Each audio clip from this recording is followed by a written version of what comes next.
Si untuk merealisasikan program BBM satu harga ini. Tahu tapi kontribusi, dengan melihat dengan main ya udah jadi bisa. profil, ikutan karena ya ini ayahnya ya dialog spesial. Waktu itu Dengan melihat dengan Nah, main ya untuk ini merealisasikan Bismillahirrahmanirrahim. Assalamualaikum warahmatullahi wabarakatuh. Pemirsa MTA yang dirahmati Allah Ta'ala, senang sekali bisa berjumpa kembali bersama saya Muhammad Fahrizal dalam program Dialog Spesial. Pada episode kali ini, selama beberapa menit ke depan, sama-sama kita telah ditemani oleh tidak tanggung-tanggung, langsung 3 narasumber. Beliau-beliau adalah Maulana Khalid Mahmud Ahmad, Maulana Nasir Ahmad, dan Maulana Nu'man Ahmad. Ketiganya adalah putra wakafinau dan dengan karunia Allah Ta'ala sekarang berkhidmat sebagai mubalik silsilah dan telah lulus di Jamiah Ahmadiyah Ghana dan Jamiah Ahmadiyah Indonesia. Langsung saja kita sapa narasumber kita dan mulai pembahasan kita. Assalamualaikum warahmatullahi wabarakatuh. Waalaikumsalam. Bagaimana kabar hari ini? Alhamdulillah. Alhamdulillah. Kita mulai dari Pak Khalid ya, Pak Khalid Mahmud. Sebagai putra wakafinau, bagaimana perasaan Bapak dengan karunia Allah Ta'ala lulus dari Jamiah Ahmadiyah Indonesia, kemudian melanjutkan pendidikan di Jamiah Ahmadiyah Ghana? Silakan Pak. Tentunya sangat bersyukur ya, karena alhamdulillah Allah Ta'ala telah memberikan taufik kepada saya untuk menyempurnakan janji orang tua yang telah keduanya buat dengan Hazrat Hazrat Khalifatul Masih Al-Khamis Sayyidallahu Ta'ala bin Nasril Aziz. Dan begitu juga dengan saya, ini karunia Allah Ta'ala semata. Apabila bergantung kepada kemampuan saya, tentu saya tidak akan mampu mencapai tempat ini dan selesai dari pendidikan di Jamiah Ahmadiyah Ghana. Oke. Lanjut ke Pak Nasir, silakan Pak. Bagaimana perasaannya?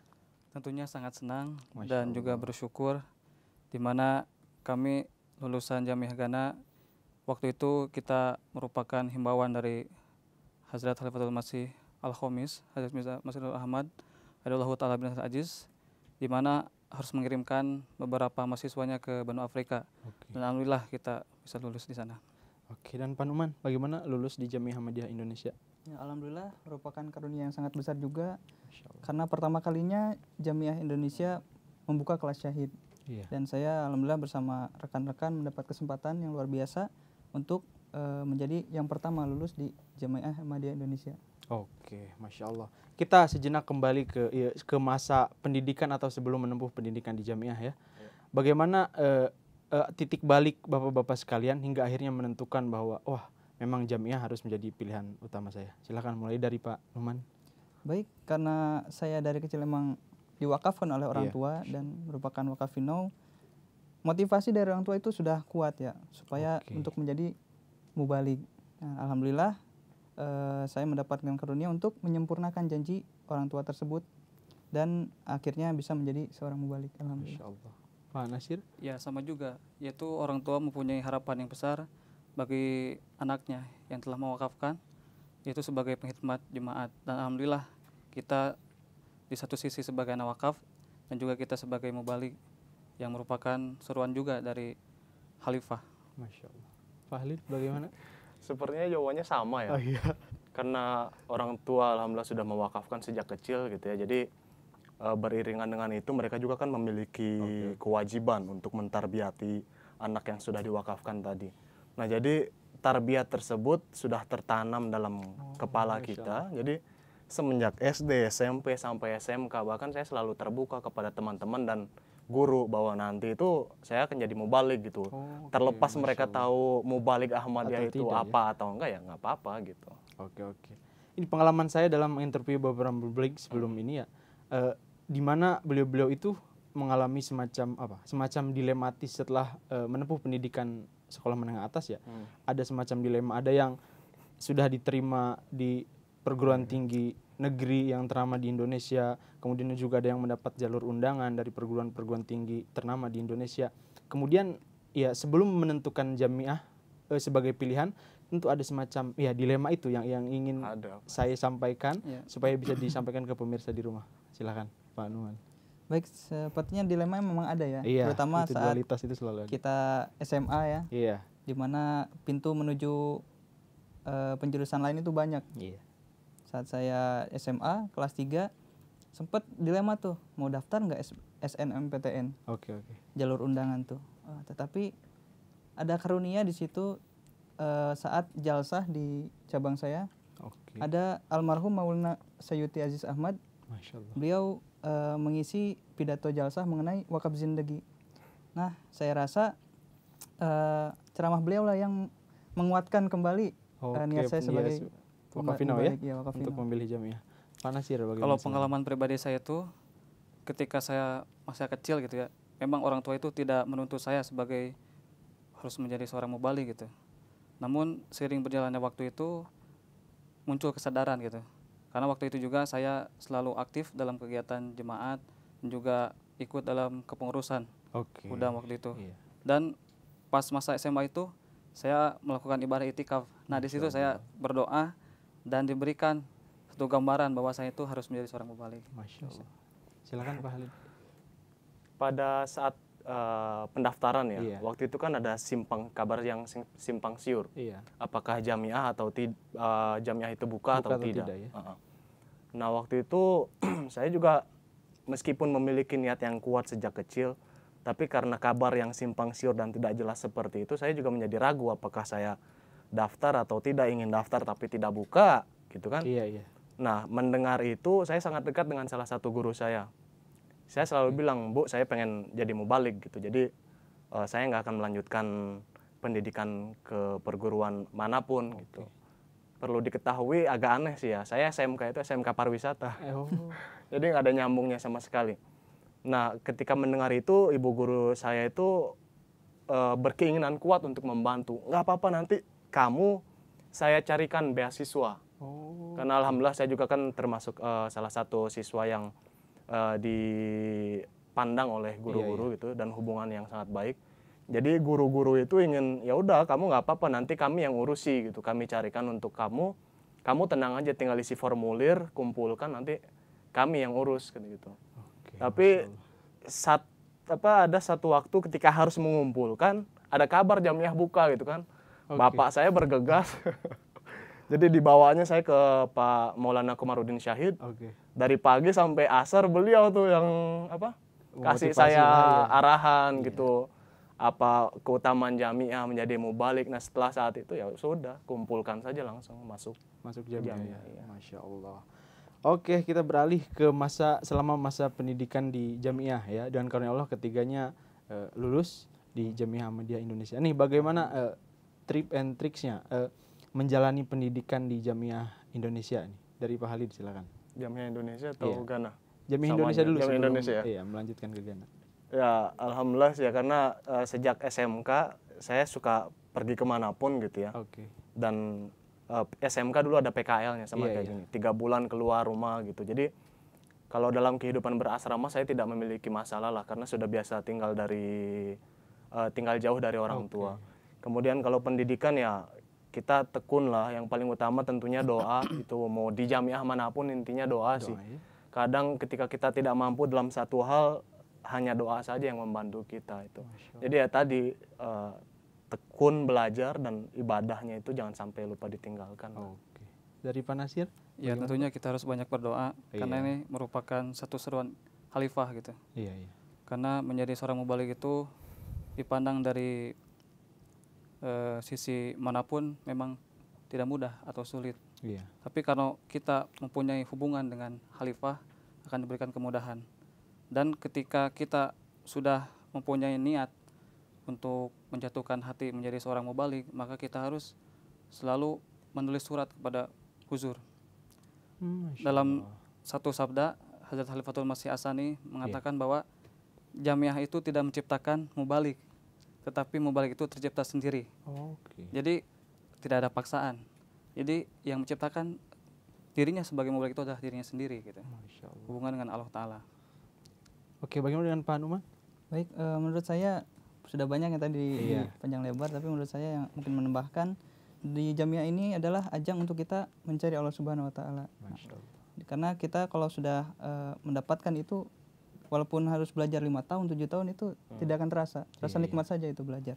Itu aja mungkin. Oke, kemudian terkhusus untuk Pak Numan ya kan sebagai lulusan pertama Jamiah Ahmadiyah Indonesia dengan gelar syahid.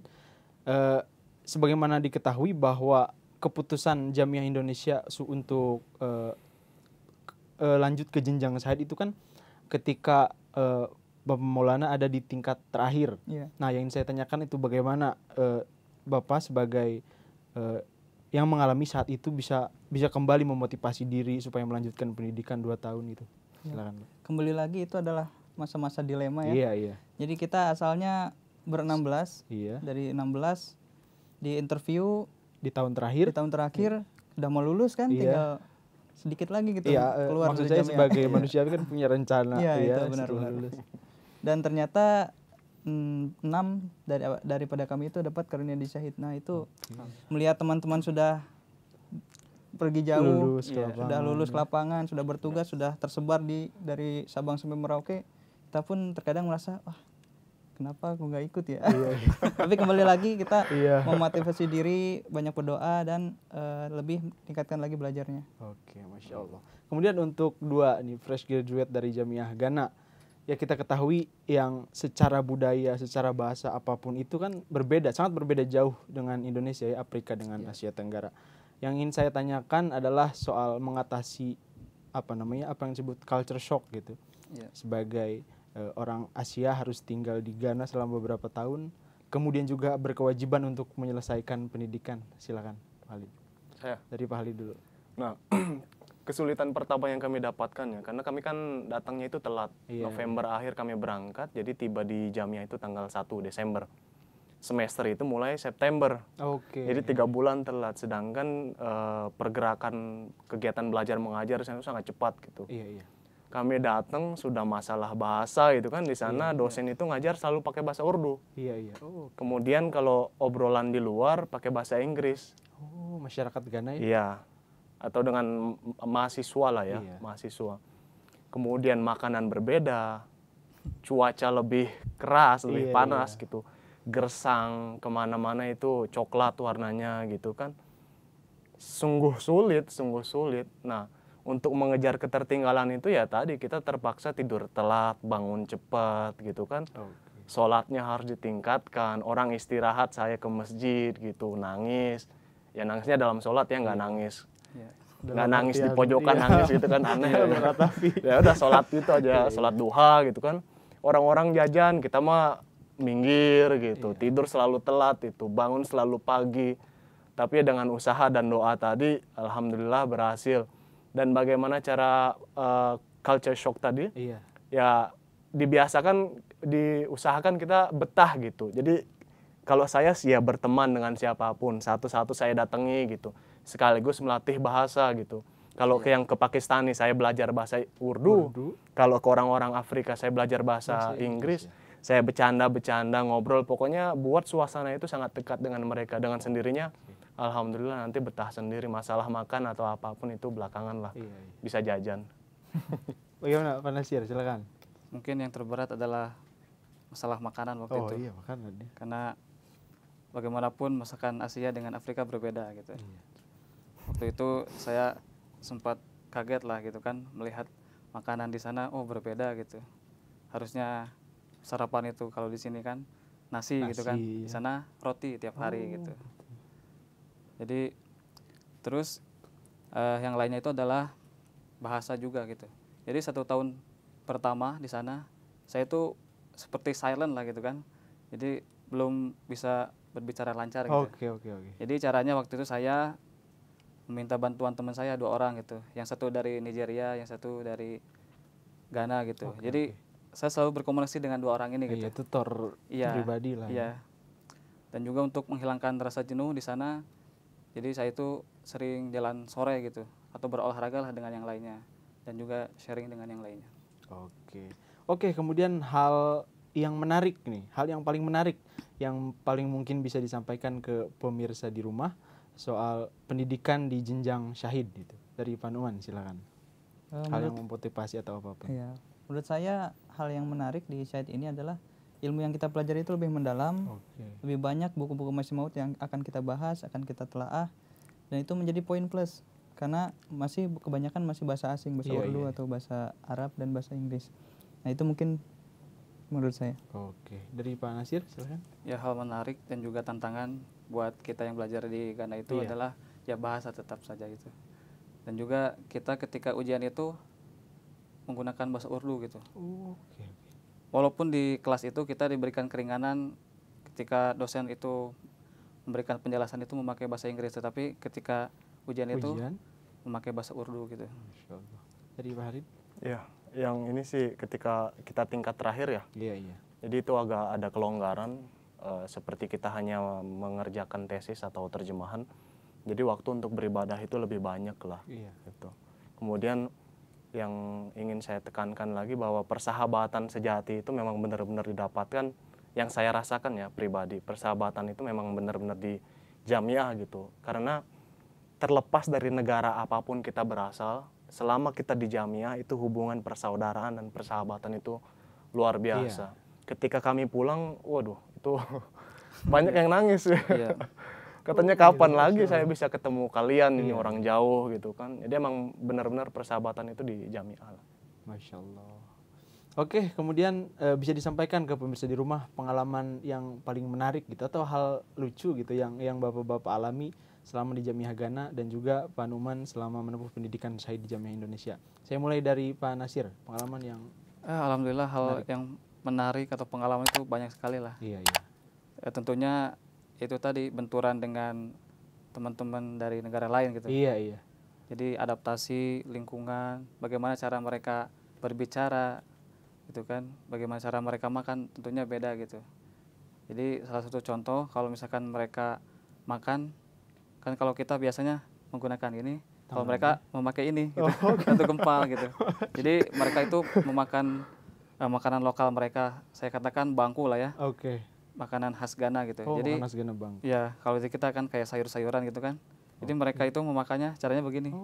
Ini dimakan. Ya kaget gitu kan. Iya. Pas pertama gitu. Iya, terlepas dari etika ya atau memang kenyataannya itu kebiasaan mereka ya. Karena indahnya inilah perbedaan itu sih itu. Iya. Oke, selanjutnya Pak Halid, bagaimana pengalaman yang paling menarik selama menempuh pendidikan di Jamiah Ghana? Yang menarik ya. Jadi karena ada perbandingan atau perbedaan ya, perbedaan. Misalkan salah satunya bahasa lah. Iya. Seperti yang tadi disebutkan Pak Nasir, ada makanan namanya bangku. Iya. Kalau di kita kan bangku itu tempat Kursi, duduk ya. Iya. Jadi saya ketika lagi ngumpul sama teman-teman nih, datang gitu ke salah satu teman saya namanya Hakim. Hakim, kata saya baru sadar kenapa orang-orang Ghana itu kuat-kuat, kata saya. Badannya kekar gitu kan. Kenapa, kata dia. Iya, soalnya kalian ini makan tempat duduk. Kenapa makan bangku? Loh, kenapa kok tempat duduk? Ya soalnya bangku ini kalau di Indonesia ya tempat duduk, kata saya. Karena itu, jadi perbedaan-perbedaan bahasa itu meskipun diucapkannya sama tapi artinya beda. Yang kedua, ada kakak tingkat saya mau lewat depan saya. Saya tanya, "Kang, mau kemana?" kata saya. "Saya mau ke sini, mau istri." Kata dia. Loh, mau istri? Saya bingung, istri? Emang sudah menikah? Kata saya. Enggak. Emang kenapa kok nanya-nanya sudah nikah? Iya, soalnya istri di bahasa saya itu artinya ya pendamping hidup. Oh bukan, istri itu ini setrika. Saya mau setrika baju. Jadi perbedaan-perbedaan itu menarik sih untuk saya. Jadi bikin bahan ketawa sendiri lah. Oke, dengan Pak Numan, di tahun terakhir yang pasti sudah memiliki tujuan ke depan. Kemudian ternyata Huzur menginstruksikan harus melanjutkan pendidikan ya untuk tingkat syahid. Silakan. Ya itulah dimana ketaatan itu menjadi nomor satu ya. Selain itu ya menarik lah, teman-teman kan udah ada yang berumur, udah ada yang punya planning, udah ada yang pengen nikah lah apa segala macam, pengen cepat-cepat tugas. Ternyata dihadapkan dengan pendidikan lagi 2 tahun gitu. Itu berat sekali. Tapi ya uniknya seberat apapun itu ya kami juga kebetulan ujian kan kalau biasanya pakai bahasa Indonesia. Di ujian akhir di Darjah Syahid ini pakai bahasa Urdu. Jadi kaget juga kan kita selama 5 tahun hampir 7 tahun itu belajar Indonesia kan. Iya, meskipun belajar bahasa Urdu. Iya, meskipun belajar bahasa Urdu tapi kita terbiasa mengisi jawaban, mengisi ujian itu dengan bahasa Indonesia. Sedangkan kita dituntut untuk mengerjakan dalam bahasa Urdu. Itu pun di tahun terakhir. Itu pun di tahun terakhir. Aduh, itu luar biasa. Pasif. Tapi ya alhamdulillah berkat kerjasama, dukungan dari teman-teman itu saling dukung lah, saling membantu. Alhamdulillah bisa sampai lulus.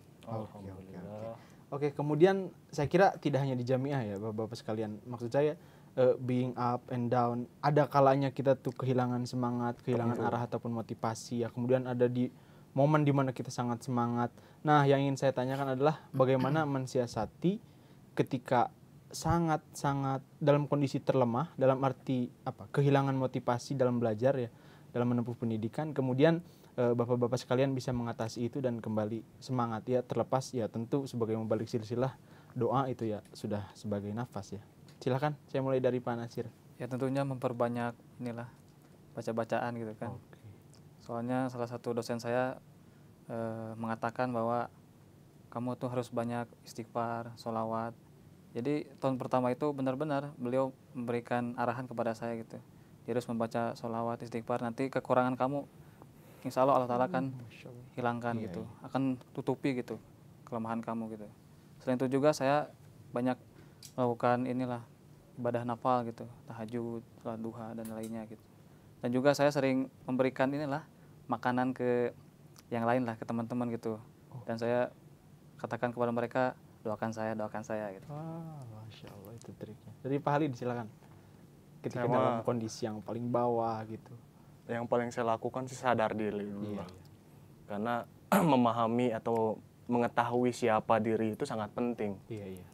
Tujuan kita melakukan sesuatu untuk mengetahui itu pun sangat penting gitu. Yang tadi saya katakan karena datang telat dan tertinggal banyak hal, bahasa ini itu segala macam, makanan itu, tekanan itu berkumpul tuh pada semester pertama ketika kami datang. Nah, yang saya rasakan selama saya di Jamiah baik Indonesia maupun di Ghana itu titik dimana saya bukan hampir ya, kayak merasa tuh ya Allah kok sulit banget kok sulit banget gitu.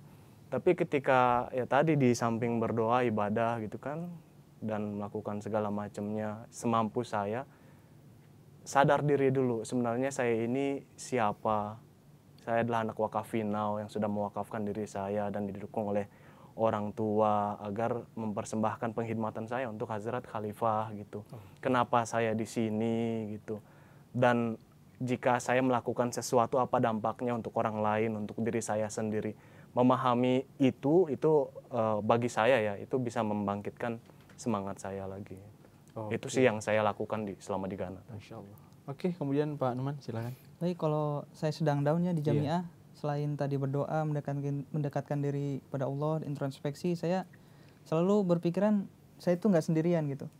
Di asrama kan banyak teman-teman, ada adik tingkat, ada kakak tingkat, ada yang teman sering itu. Kita banyakin acara. Seperti kalau tadi Pak Nasir. Acara dalam artian? Acara misalkan kumpul-kumpul, masak-masak, makan-makan, camping. Saya lebih senangnya seperti itu. Karena bisa bukan menghilangkan ya, bisa merefresh gitu, merefresh. Kita penat, kita jenuh, kita bosan, itu bisa hilang dengan itu. Masya Allah.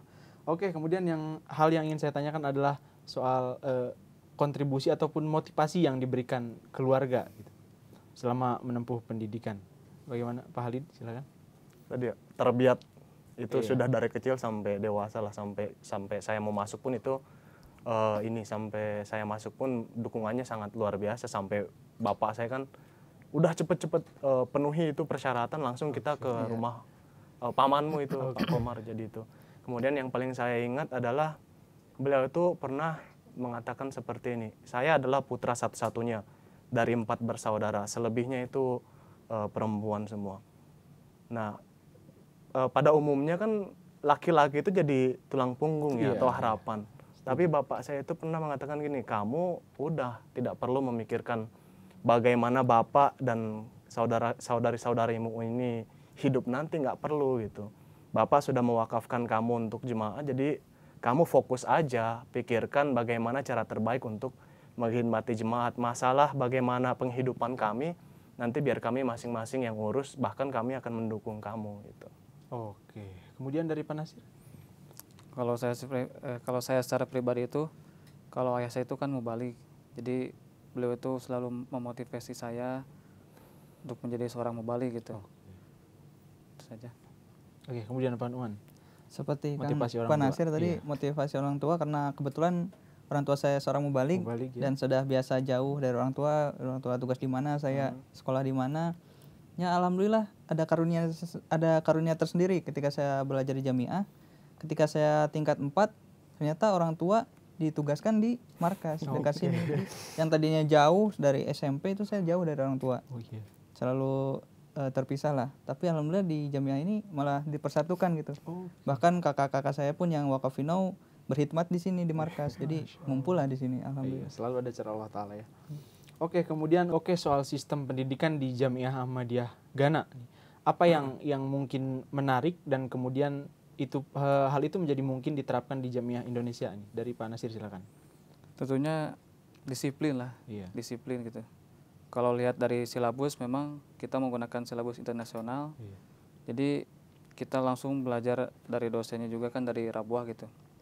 Dan juga sistem yang paling menarik itu adalah kalau di Jamiah Indonesia itu tidak ada acara, misalkan kalau di sana di Jamiah Ghana itu hari Sabtu itu ada kegiatan stadium general, tapi antara dosen dengan mahasiswa. Jadi di situ ada tanya jawab itu. Nah di situ kita bisa bertanya kepada dosen gitu. Seperti itu. Personal tutor lah ya. Itu dibatasi jumlah mahasiswanya. Semua itu ya kita. Jadi pertanyaan tentang apapun yang mau ditanyakan itu boleh ditanyakan saat itu. Lebih enak lah, lebih luas topiknya. Kemudian Pak Halid. Kalau saya sebenarnya masukan dari saya ya beberapa sudah diaplikasikan sih sebenarnya di Jamiah Indonesia. Pada saat awal-awal berangkat ke sana gitu kan saya memiliki pemikiran ya udah saya bikin saja laporan kegiatan atau apa yang saya lihat di sini kirim ke Jamiah atau kirim ke missionary in charge mungkin Pak Amir gitu sehingga dijadikan bahan pertimbangan gitu. Jadi ya alhamdulillah beberapa sudah diaplikasikan lah.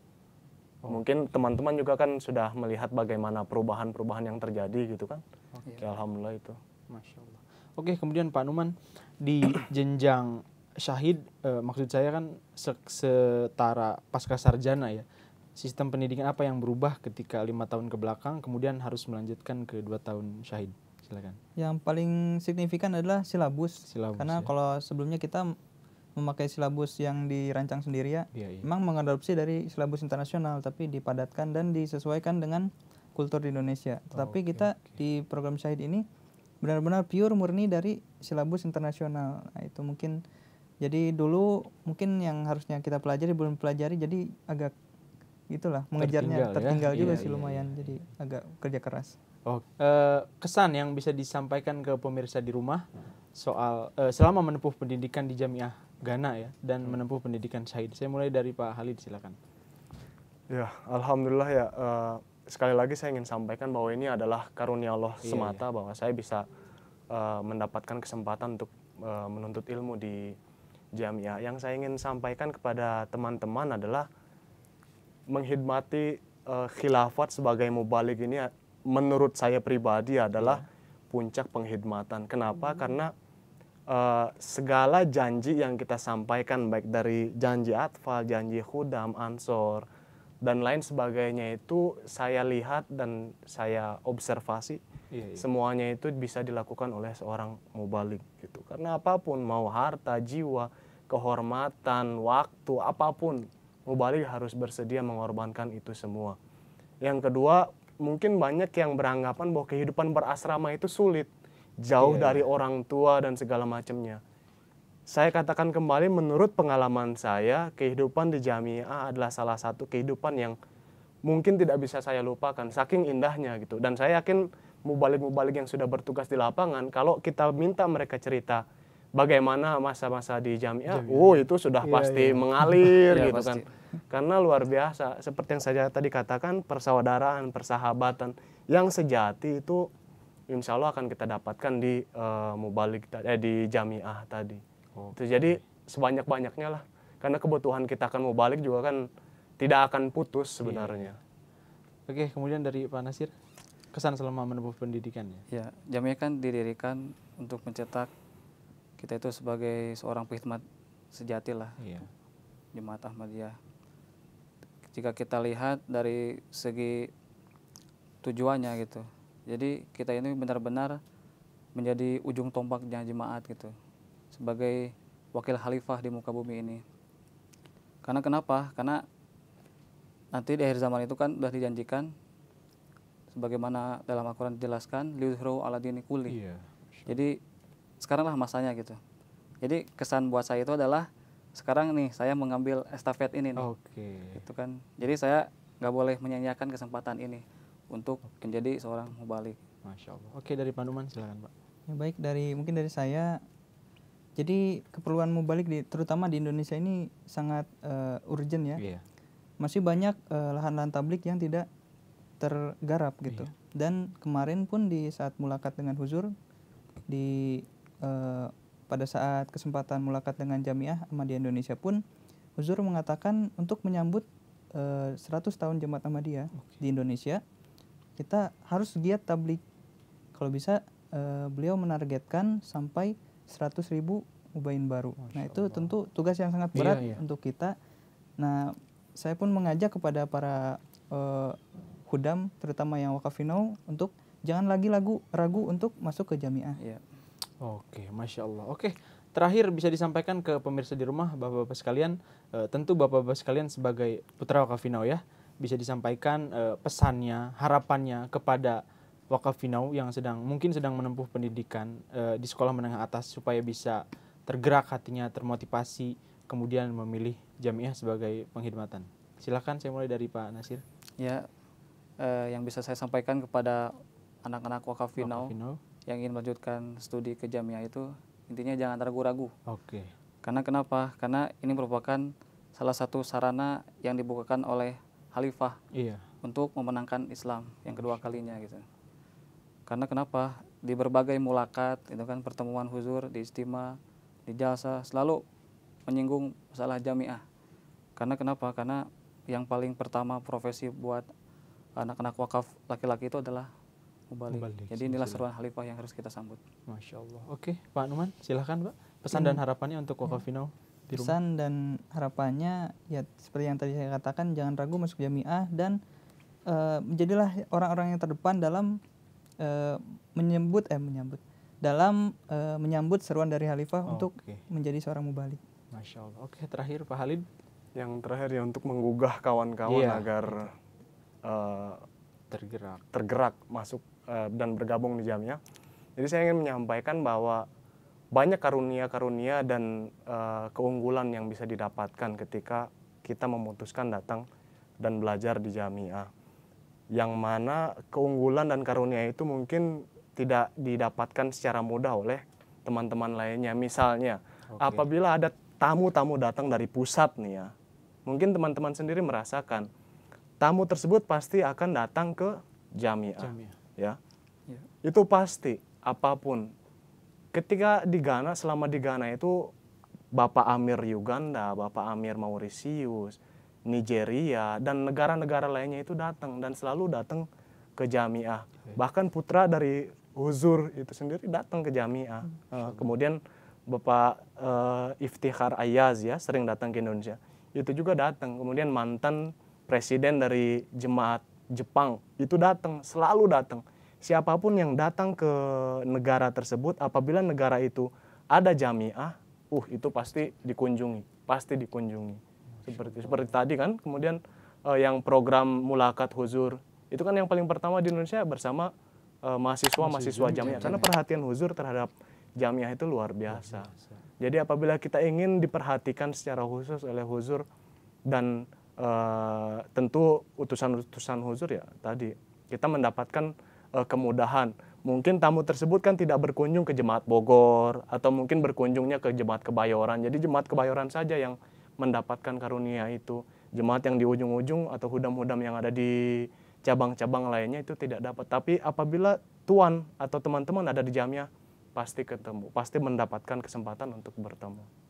Oke, itu pesan dan kesan dan harapan Bapak-Bapak sekalian menutup perjumpaan kita pada kali ini.